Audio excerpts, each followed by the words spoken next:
out on Collins. I be.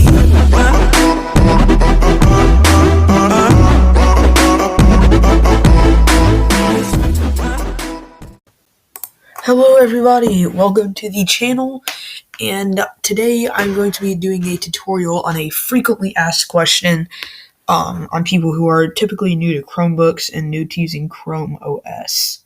How to change your search engine.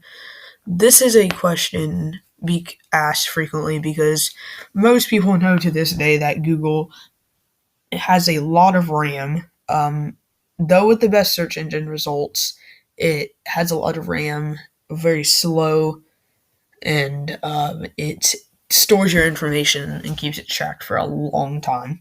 So if you want to change that, you've come to the right place. So what we will do is in the bottom right corner, we'll click on that. There'll be the settings icon. It may be different based on what Chromebook model you have.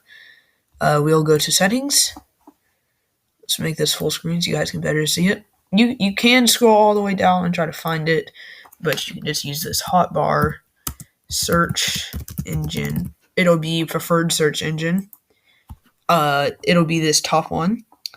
It'll be preferred search engine configure. The 5 options you have are Google, typically the one that you would want to be changing it away from, Bing, DuckDuckGo, Ecosia, and Yahoo. My preferred 3 are Bing, Ecosia, and DuckDuckGo, all for separate reasons. Bing is very helpful in getting results, and it's good for studies. DuckDuckGo doesn't store your information at all, so if you guys are trying to, kind of fly under the radar or whatever, that would be preferred. And Ecosia, I like it because every 45 searches, you're planting a tree somewhere across the world.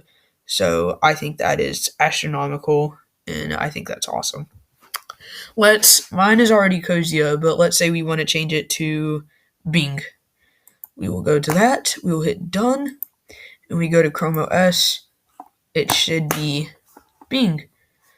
Hope you guys have had an amazing day, and remember, stay true to yourself, and push forward in life, and make sure you're living it with some sort of dedication. Peace.